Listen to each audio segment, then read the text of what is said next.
Boa noite, irmãos e irmãs. Que a graça e a paz do nosso Senhor Jesus Cristo sejam com cada um de vocês. Não se preocupe, não voltamos para o início do culto. Já estamos já no meio dele. A irmã Keila me confiou um tema que ele traz muita nossa reflexão nos dias de hoje, que é a adoração fiel e inegociável. Ela não somente é fiel, mas ela não permite a negociação. E aqui essa mensagem ela é baseada no texto do livro do profeta Daniel, capítulo 3, versos 17 a 18. Nós vamos ler na versão revista e atualizada. Vamos ler? Se o nosso Deus, a quem servirmos, quer livrar-nos, Ele nos livrará da fornalha de fogo ardente e das tuas mãos, ó Rei. Se não, fica sabendo, ó Rei, que não serviremos a teus deuses, nem adoraremos a imagem de ouro que levantaste. Esse texto, ele está inserido dentro de um dos capítulos mais famosos do livro do profeta Daniel. Apesar do livro ser mais focado nos seus primeiros capítulos, na pessoa de Daniel, temos aqui um destaque, em que Daniel não aparece. Quem aparece são 3 amigos que ele tem. Esses amigos estavam com ele no capítulo 1, que é um capítulo que nos introduz. Eles faziam parte, podemos dizer assim, das famílias mais ricas, das famílias mais educadas, da elite de Israel, que foi levada para a Babilônia quando foram conquistados por Nabucodonosor. Então, na antiguidade, existia todo tipo de espólio de guerra, e as pessoas eram espólio de guerra. Quando um povo era derrotado, ele não somente perdia o seu território, ele perdia os seus bens, perdiam até mesmo a possibilidade de descendência, que mulheres e crianças muitas vezes eram mortos, e perdiam a sua liberdade. E aqui nós temos um contexto que o rei Nabucodonosor, ele quer se impor diante dos povos. O império da Babilônia era um império muito grande naquela época. Ele abrangia desde o Iraque atual, Kuwait, vinha também para a Síria, Líbano, um pedaço da Turquia, chegava lá no Egito e chegava até a Pérsia, que hoje é o Irã. Então era um império muito amplo, com muitos povos diferentes. Uma verdadeira aldeia global, com tantas pessoas, e você pode imaginar que não era um império fácil de administrar, porque quando há muitos povos diferentes, muitas ideias diferentes, muitas culturas diferentes, para que você consiga dar unicidade a esse império, não era fácil. E Nabucodonosor tem uma ideia brilhante, alguns poderiam dizer. E a gente vai olhar agora Daniel, capítulo 3, versos de 1 a 6.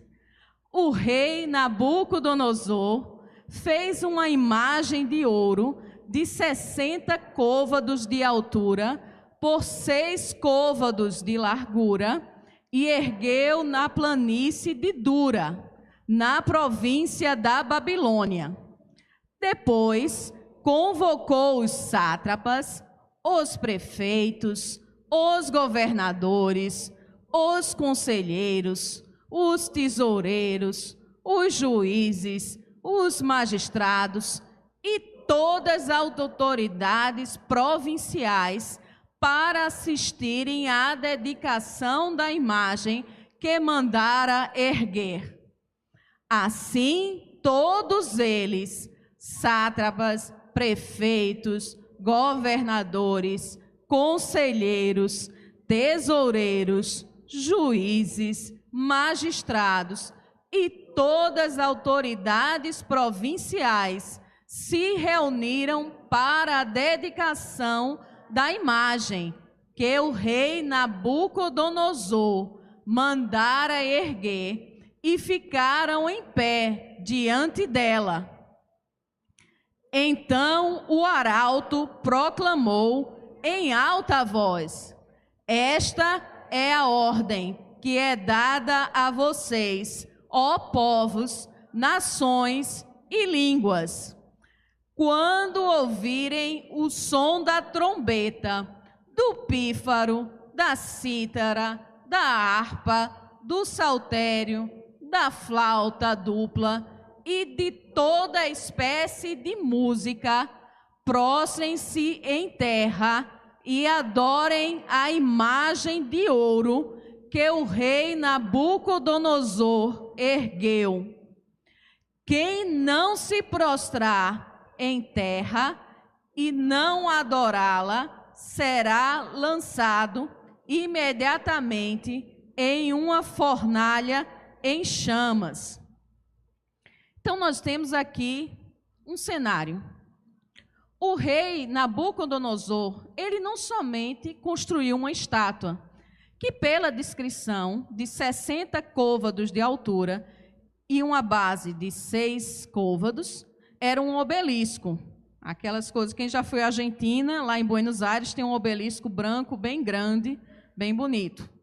E esse aqui, 60 côvagos, traduzindo para o sistema métrico decimal, seriam aproximadamente 27 metros de altura e 2,7 metros na sua base. Ela provavelmente não era uma estátua maciça, mas era uma estátua revestida de ouro. Não se sabe ao certo qual a imagem que estava lá. Poderia ser a própria pessoa de Nabucodonosor ou talvez o deus Marduk, que era o deus principal da Babilônia. Então, ele traz uma estátua que reluz, que brilha diante de todos, imponente, alta. E também o texto nos descreveu uma série de instrumentos que acompanhavam aquele ritual de adoração. Ele não somente mandou que as pessoas adorassem, ele criou toda uma atmosfera musical para que aquele momento de adoração fosse o ápice daquela reunião. A ordem final era a seguinte: sinta e obedeça. Não havia margem para a razão, não havia margem para a dúvida. E nos nossos dias atuais, nós não temos uma estátua de 60 côvados de altura e 6 côvados de largura. Nós temos uma orquestra diferente. A música que ouvimos nos nossos dias não vem mais das harpas, que foram tão bem descritas, mas vem das pressões culturais, das ideologias do mercado insaciável por aprovação. A cultura da aprovação é um dos maiores males dos nossos dias e que tem afetado a igreja nos dias de hoje.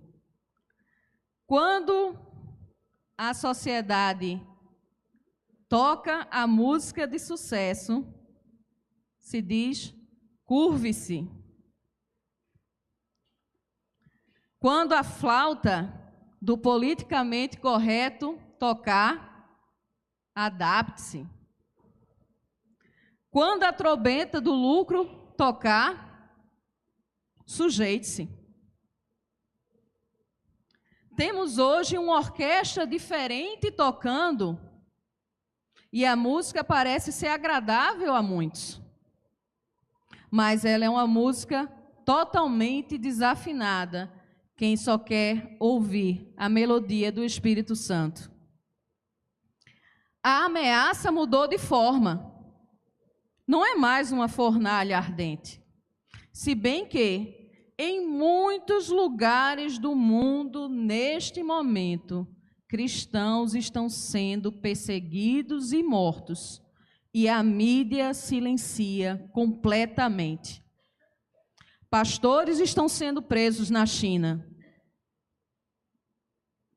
Eu até, assim, uma das coisas que, sem imergir para esse lado, mas indo, eu estranho bastante cristãos que têm admiração com a China. Eu até estranho um país que não permite a liberdade religiosa. Pelo menos assim, na década de 80, ninguém gostava da União Soviética. Mas hoje tem gente que tem admiração para a China. E eu estranho muito cristãos que tenham admiração por um Estado completamente totalitário. Na Nigéria, essa semana saiu uma notícia de uma escola foi invadida e mais de 150 crianças foram sequestradas. E há dezenas de mortes por não se sujeitarem. Não foi uma fornalha, mas foram tiros de fuzil, de AK-47 e de foice caindo em cima desses cristãos. Aqui no Brasil, nós não ouvimos essa orquestra da morte, mas outras orquestras estão tocando. Outras orquestras estão tocando e nos ameaçando. Então, a pergunta que ecoou lá na planície, no campo de Dura, que era o local da adoração a Nabucodonosor, mas que vem ecoar aqui em São Martim nos dias de hoje. O Deus que você acredita é também o mesmo Deus que você obedece quando a música do cancelamento, a música do desprestígio e a música que pode custar a própria vida está tocando. E nisso aí nós temos esse contexto cultural. Então, Nabucodonosor, ele foi muito hábil no seu marketing. Porque ele criou uma estátua que era bastante imponente, dourada, que brilhava com o sol, e ele criou um ambiente necessário para que não houvesse contestação. Ele traz instrumentos, traz orquestra para convencer a todos e dominar os sentidos. Na área da adoração e da música da igreja, é sempre muito tentador mesmo, mirar somente no espetáculo. As vozes afinadas são importantes. Os instrumentos bem tocados são importantes. A letra bem escolhida também é importante. Mas o mais importante é a vivência da mensagem que é cantada e que é tocada. A adoração somente por adorar, por cantar, ela é tão vazia como aquela adoração à estátua de Nabucodonosor lá no campo de Dura. Ela não traz nenhum fruto para as nossas vidas. E Sidraque, Mesaque e Abidnego, os nossos personagens, eles eram funcionários públicos, exemplares, eles foram trazidos para uma terra estrangeira, eles não estavam lá porque queriam, eles estavam lá porque foram obrigados a ficar. Eles trabalhavam dentro do Império Babilônico, mas quando eles foram confrontados com a sua fé, eles tiveram que escolher entre adoração ao Deus vivo ou adoração a Nabucodonosor. Eles já tinham passado no primeiro teste. Lá no capítulo 1 de Daniel, quando aqueles jovens são convidados a comerem das iguarias servidas para o rei, Daniel, representando todo o grupo, diz: olha, a gente não vai comer isso, só alimente a gente com legumes e com água, que a gente vai ficar bem. E eles passam por esse teste porque eles se tornam ainda mais, eles mostram mais inteligentes e mais capazes do que as outras pessoas que estavam no palácio. O grande propósito da adoração fiel é uma lealdade absoluta e exclusiva ao Deus soberano, que recusa as ofertas de uma religião de espetáculo e permanece de fé, mesmo quando Deus não faz o que esperamos. E aí nós chegamos ao primeiro desafio, a recusa a nós nos tornarmos uma igreja espetáculo.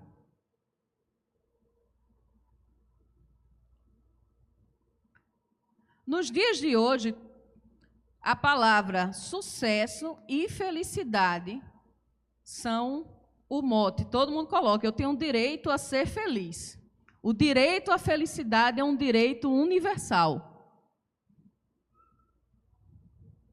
Será que nós temos mesmo direito a ser felizes?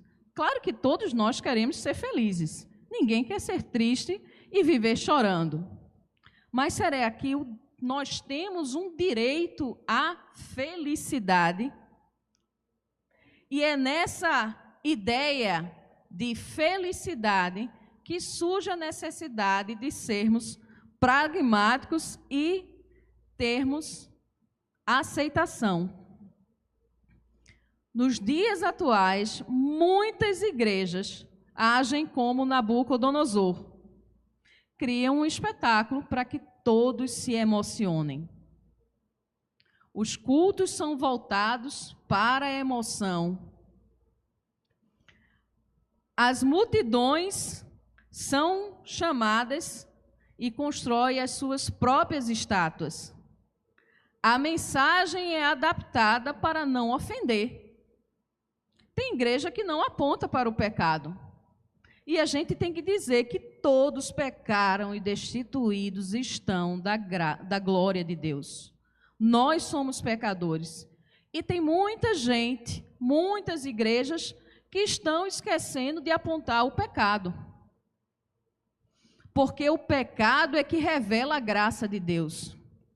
Onde abundou o pecado, superabundou a graça. É o contraste que revela a graça. O pecado que nos deixa impuros, ele perde a sua força diante da superabundante graça de Deus. Então, muitas igrejas hoje têm um culto que é uma verdadeira palestra de autoajuda. Parece, em vez de ser um pastor, ser um coach, que está colocando mensagens para lhe ajudar a ser feliz, o direito à felicidade. Você precisa ser feliz. Então, as mensagens são sempre mensagens motivacionais. É claro que nós queremos ser motivados. Mas a igreja que quer ser igreja e quer ser diferente, ela não pode se limitar a ser somente um culto que parece ser uma palestra de autoajuda, desses coaches modernos. Então, você vai lá para receber aquela injeção de ânimo de todos os dias, que você tem direito à felicidade, que você vai crescer, e transforma o próprio culto nesse show, para que não Deus, mas o homem seja o centro da plateia. Muito embora as músicas tocadas e cantadas falem sobre Deus. Nós negociamos a nossa adoração quando o medo do que pensarão sobre nós é maior do que o desejo de nós obedecermos a Deus. Isso é mais forte na juventude, porque nós, jovens, É até estranho, assim, na minha mente eu ainda sou jovem, mas pela estatística eu não sou mais. A gente quer ser aceito. Ninguém se quer ser aquela pessoa que todo mundo não gosta. Todos nós queremos ser aceitos.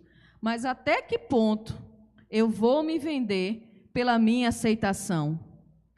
Nós negociamos a nossa adoração quando, para sermos aceitas na roda dos amigos, na roda da escola, na roda, nós compactuamos com o pecado. A adoração inegociável é aquela que escolhe o aplauso de Deus, a aprovação de Deus e rejeita o aplauso dos homens. Sadraque, Mesaque e Abidnego nos ensinam que uma igreja ou um cristão que negocia com a verdade para encher os bancos ou ganhar likes, não está adorando a Cristo, mas se curvando à estatística e seu próprio ego. E olhem para a história diante de nós. Quem vai à Europa vê lindas catedrais, com vitrais maravilhosos, mas igrejas vazias. Igrejas que na Holanda se converteram em livrarias, igrejas que Boston teve uma notícia de uma igreja que se converteu em apartamentos. Eu mesma vi, em 2023 para 2024, eu estava em Toronto, no Canadá, e nós caminhávamos domingo de manhã para ir para uma igreja batista, bem pequenininha. Acho que eram uns 20 a 30 minutos de caminhada, fazia um friozinho porque estava no inverno, e passando pela rua, eis que vi uma igreja, assim, bonita, mas estranhei que tinha um conjunto de apartamentos nela. Aquela igreja virou conjunto de apartamentos. Templo bonito, bancos vazios. E por que isso aconteceu? A gente pode listar 2 motivos. Ser país, muitas pessoas falam que é fácil servir a Deus quando se está rico. Eu acho que muito pelo contrário, é muito mais fácil servir a Deus quando se está pobre. Quando você está com a conta no banco que sobra mês e falta dinheiro. Que a única coisa que está vencendo na sua vida são os boletos. Os boletos sempre vencem. É mais fácil, porque você sente a sua pequenez, você sente a sua miséria. A Europa, ela ficou rica, muitos países de primeiro mundo ficaram ricos e fizeram feito o rico insensato. Olha, alma, tu tens muito bens, folga, come e goza. E também por uma coisa, essas igrejas decidiram que a Bíblia era ofensiva demais. Quando nós vemos hoje, e a cultura atual, é muito difícil, e muitas igrejas se renderam a essa tentação de, para não perder fiéis, eu não tenho que mostrar as coisas ruins da Bíblia. Eu tenho que tirar o pecado, eu tenho que falar sobre amor, sobre ajuda ao próximo, mas eu tenho que tirar o pecado da equação. Eu tenho que tirar a necessidade de mudança das pessoas. Então, quando a gente vê uma igreja com a bandeira daquela sopa de letrinhas, que eram 4 letrinhas há uns tempos atrás, mas agora são tantas letrinhas que eu já perdi as contas, eu não sei mais quantas estão. Eu fico pensando, que espécie de Bíblia esse pessoal está lendo? Parece que não é a minha, é a mesma, mas os olhos veem, mas não enxergam. A igreja que se diz cristã e começa a abraçar as coisas do mundo, a moralidade sexual do mundo, se torna apenas uma agência de caridade e um clube social que não vai fazer nenhuma mudança. E sabe qual é o que está acontecendo, que já aconteceu com muitas? A extinção. Catedrais, igrejas se convertendo em tudo aquilo. E eu vi uma frase que eu achei super interessante. Quem casa com o espírito da época fica viúvo na próxima geração. Quando você se casa com os valores de hoje, as igrejas ficarão viúvas na próxima geração. Porque a lição brutal é clara. Uma igreja que se parece exatamente com o mundo não tem nada a oferecer. Ela tem um produto que no mundo é melhor. Se nós temos um clube social, o mundo tem um clube social que tem bebida e música para o povo dançar. É até melhor do que nós, se você pegar nesse aspecto.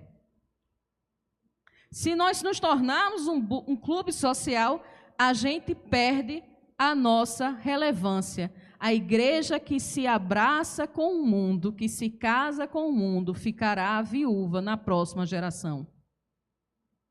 Aí alguns vão até dizer, mas Kátia, e Paulo nos disse que ele fez-se fraco para salvar os fracos? Lá em 1 Coríntios 9, 20 e 22, e fiz-me como judeu para os judeus, para ganhar os judeus, para os que estão debaixo da lei, como se estivesse debaixo da lei, para ganhar os que estão debaixo da lei. Fiz-me como os fracos, fraco para os fracos, para ganhar os fracos. Fiz-me tudo para todos, para por todos os meios chegar a salvar alguns.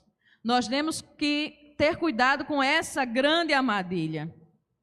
Quando Paulo diz que fez-se fracos para conquistar os fracos, ele não está dizendo que ele se tornou um pecador porque ele assim o era e começou a viver uma vida de pecado para conquistar essas pessoas. Ele se adaptou à cultura dos povos para conquistar os povos.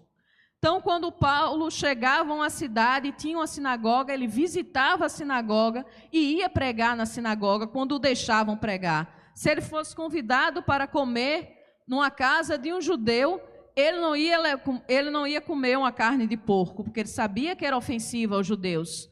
Quando o evangelho chegou para os gentios, Paulo não exigiu a circuncisão deles. A essência do evangelho, a cruz de Cristo, ela permaneceu. As barreiras culturais, elas foram removidas, mas a mensagem da cruz nunca foi removida. Paulo, ele se adaptou a cada cultura, mas nunca deixou de falar que a cruz era vergonha para os judeus e loucura para os gentios. Então a gente pode dizer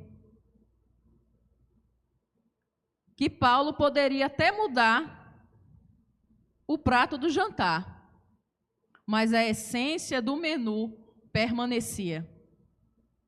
Ele adaptava a cada cultura. E muitas igrejas hoje estão caindo para esse caminho muito perigoso. Apegamos aos nossos confortos, a necessidade de aceitação para ganhar o mundo. Você ganha até, pode ter um sucesso momentâneo, mas o final são templos e igrejas vazias. Sadraque, Mesaque e Abednego, eles entenderam essa diferença. Eles tiveram os nomes mudados. O nome original deles, lá no capítulo 1 de Daniel, era Ananias, Misael e Azarias. Eles ganharam nomes babilônicos. Eles aceitaram o emprego, eles estavam trabalhando lá na estrutura do Império Babilônico. Eles aprenderam a língua e aprenderam a cultura da Babilônia. Mas, quando chegou no momento a adoração e se prostrar diante de uma imagem de Nabucodonosor, eles disseram, alto lá, aí chegou no meu limite. Eles se recusaram. Isso aí também, a adoração se torna negociável quando nós nos tornamos crentes consumidores. E o que é esse crente consumidor? Vamos ver na versão Revista Atualizada, o versículo 18, do capítulo 3 de Daniel. Daniel 3, 18. Senão, fica sabendo, ó rei, que não serviremos a teus deuses, nem adoraremos a imagem de ouro que levantaste. Então, nós temos esses jovens que eram servidores públicos, eram funcionários públicos. Um dos personagens da Bíblia, que eu gosto muito, é Daniel. Daniel é um funcionário público exemplar.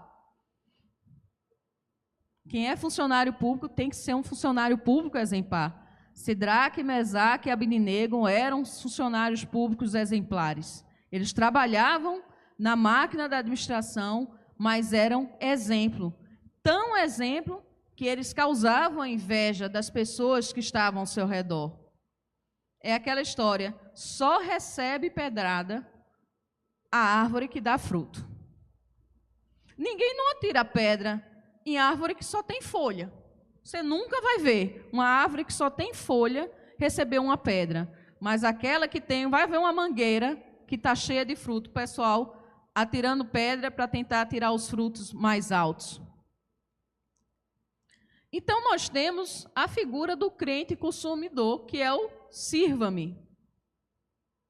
O que é o crente consumidor?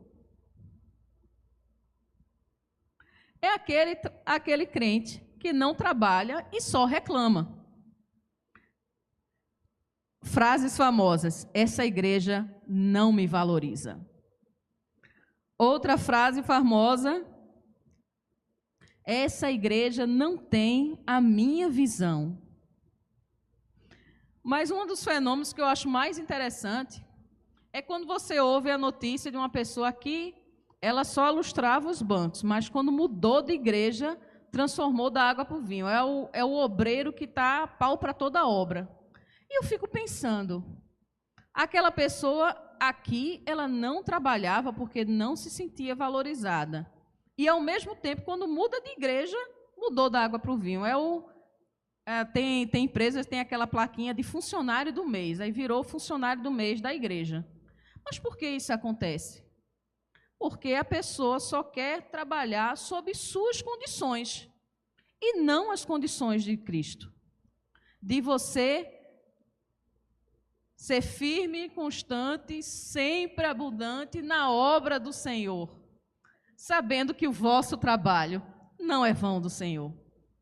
Esse é o padrão do crente consumidor, do crente nômade. É aquele que só oferta quando aquilo está do agrado dele. Se não desagrada, no mês que a Assembleia aprova uma despesa que ele não concorda, ele suspende o dízimo. Primeiro, ele está sonegando aquilo que nem pertence a ele, mas soneguei o dízimo. Eu só sirvo se a igreja for do meu jeito. Eu só fico se não me exigirem sacrifício. Eu só fico se a igreja abraçar a minha visão. Quando a adoração custa o nosso conforto e a nossa visão, o nosso entendimento, muitos fazem as malas só para mostrar que valorizam mais o eu e menos a Deus. Isso eu vejo de tantas pessoas que chegam. A pessoa que quer trabalhar, ela vai trabalhar bem em qualquer igreja que Deus mandar. E você, na sua mente, pode pensar de exemplos práticos, de pessoas que mal chegam, passam às vezes um mês sem conhecer as pessoas, mas já começam a se oferecer para se engajar. E isso é um fenômeno atual, de muitas pessoas não quererem responsabilidade. Onde eu trabalho, sou servidora pública, muitos servidores não querem gratificações Para quê? Para que não tenham responsabilidade, para que não sejam cobrados. Tenho vários colegas que estão precisando de assistente e não conseguem, porque as pessoas não querem ter uma responsabilidade maior, mesmo que isso lhe cause uma satisfação maior na carreira. Quando eu tive o meu primeiro emprego, lá em 98, eu comecei trabalhando na secretaria de uma vara do trabalho, lá em Olinda, na época era a primeira junta de conciliação em Olinda. E meu trabalho era abrir gaveta, fechar gaveta, procurar processo, guardar processo, dar entrada em petição. Era um trabalho muito chato. Convenhamos, mas como os boletos sempre vencem, então você tem que trabalhar. Eu não gostava do meu trabalho, mas fazia porque era necessário. Eu tinha um propósito, eu tinha minhas despesas para pagar. Não surgiu uma oportunidade de gratificação para mim, até porque não tinha nenhuma na vara, mas eu me oferecia para trabalhar em outras coisas, até para fazer um serviço que, para minha cabeça, era um serviço melhor, mesmo que me fosse exigida maior responsabilidade. Eu mudei depois para outro trabalho e eu passei vários meses trabalhando muito sem gratificação, porque era necessário eu mostrar a minha qualidade para ter direito a ela. E hoje nós vemos muitas pessoas que até recusam promoções para não terem o peso da responsabilidade. Muitas vezes, e eu digo para vocês, jovens, assumam responsabilidades. E na área da música é uma tentação muito grande. Que é muito bonito você estar aqui na frente louvando, sem desmerecer quem está aqui louvando.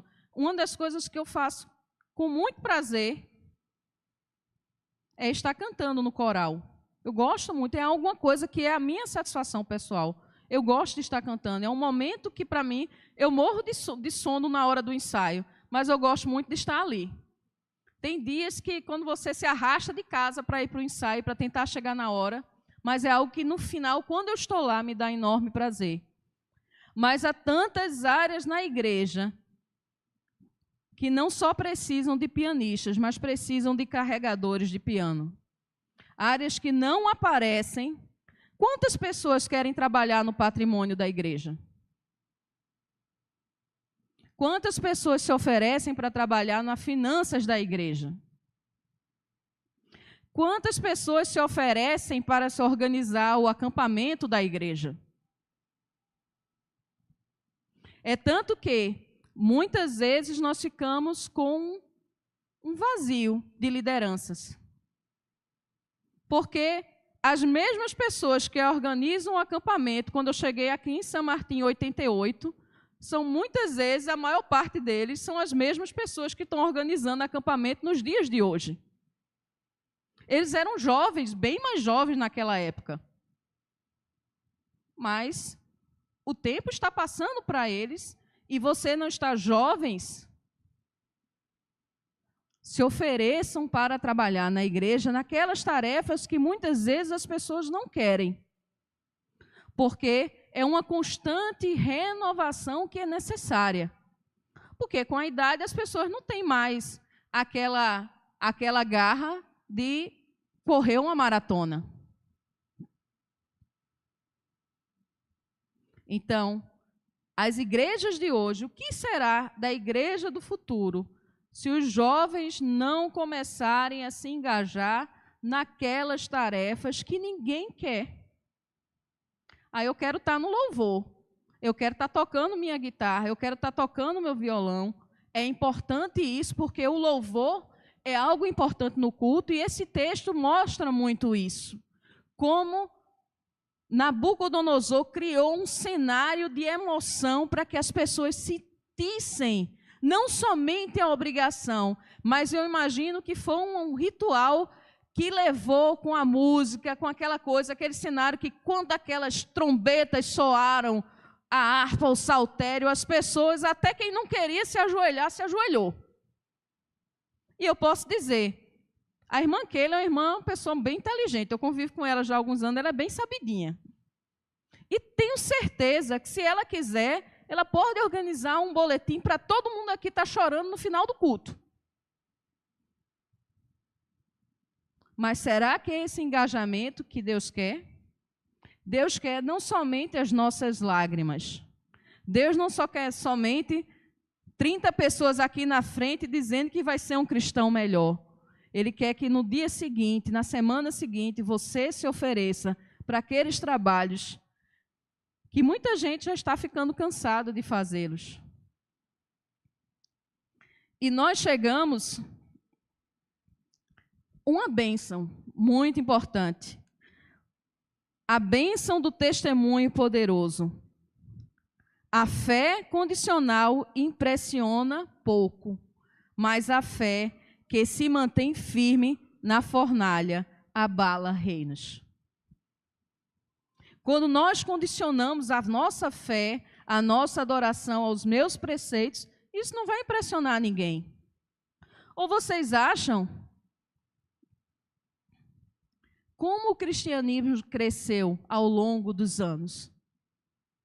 De uma pregação feita por pessoas simples, perseguidas pelo império, mortas por ele, mas pessoas que não cederam. Muitos podiam pensar, olha, vai precisar de alguém ficar vivo para evangelizar, atrair-se ao pragmatismo. Sidraque, Mesaque e Abednego podiam dizer, olha, eu só vou me ajoelhar aqui, mas amanhã eu começo de novo, quando chegar na repartição, eu começo a dar meu testemunho. Mas eles tiveram um basta. E aí nós temos o versículo 17. Vamos voltar um versículo que vai dizer o seguinte. Leamos. Se o nosso Deus, a quem servirmos, quer livrar-nos, Ele nos livrará da fornalha de fogo ardente e das tuas mãos, ó Rei. A gente chega nesse clímax do texto, que ela vai se chocar completamente com a teologia da prosperidade. Ele tem a certeza da onipotência de Deus. Se Deus quiser livrar, Ele nos livra. Mas também, se Ele não quiser nos livrar, a gente vai encarar essa fornalha.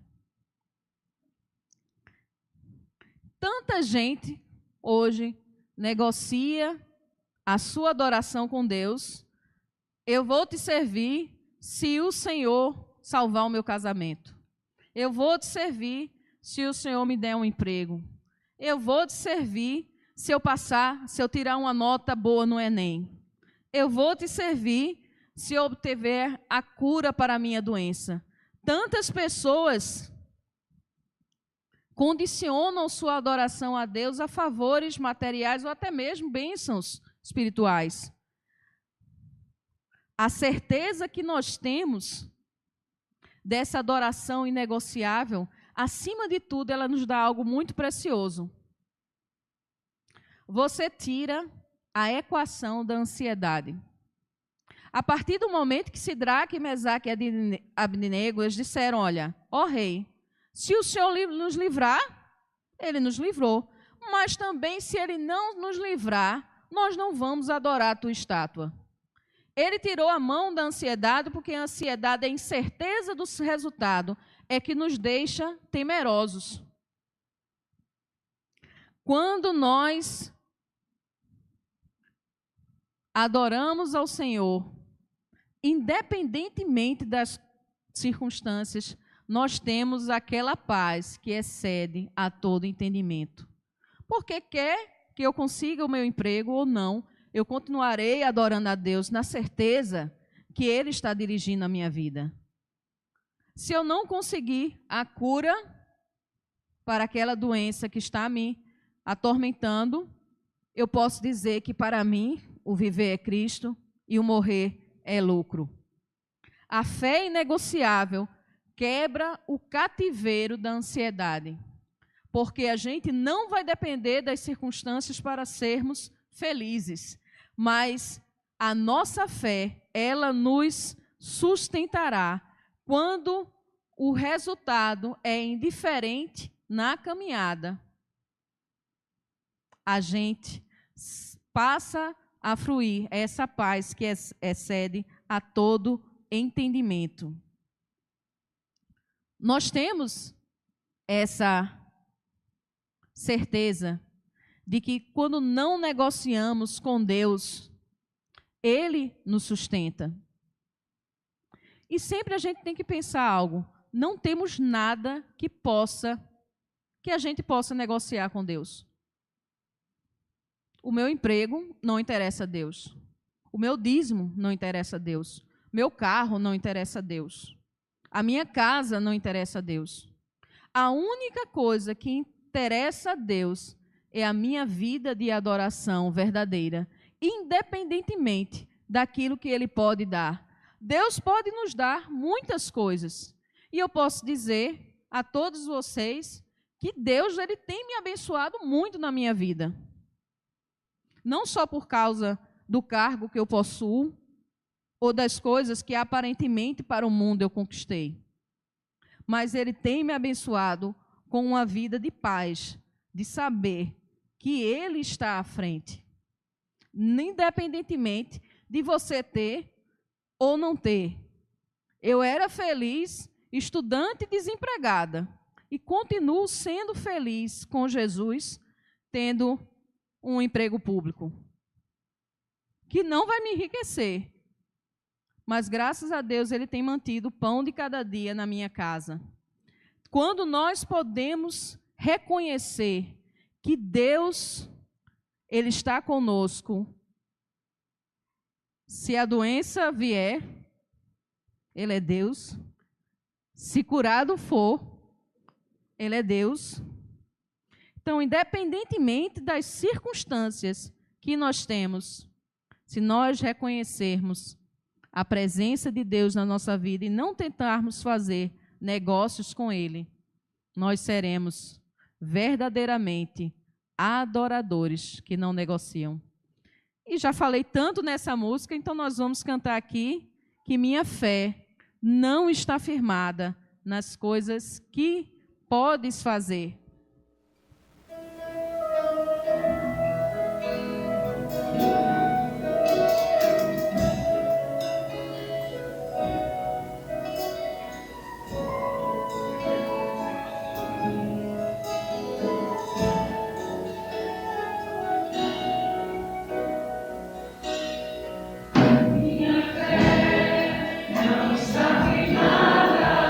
As coisas que podes fazer.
o final da história, eu creio que a maioria já deve saber. E ele é muito simbolizado em Daniel 3:25, que vai dizer o seguinte: tornou ele e disse: eu, porém, vejo 4 homens soltos que andam passeando dentro do fogo, sem nenhum dano, e o aspecto do quarto é semelhante a um filho dos deuses. A gente sabe que nessa história, Deus livrou a Sadraque e a Mesaque e a Abednego, e o próprio Cristo, numa teofania, estava lá com eles na fornalha. A lição de hoje que podemos ter é que na adoração inegociável, a única certeza que temos é que Jesus estará conosco na fornalha. Poderemos sair queimados, poderemos perder o emprego, poderemos ficar doentes, poderemos ter desilusões, mas Jesus estará conosco. É a certeza que temos, é a presença dele, que ele estará conosco todos os dias, até a consumação dos séculos. A gente sabe que Jesus disse lá no Getsêmani, a fornalha de Jesus foi lá no Getsêmani. Ele disse: se é da tua vontade, passa de mim esse cálice. E a vontade do Pai foi que Jesus enfrentasse todo aquele caminho de dor e de pavor lá no Gólgota.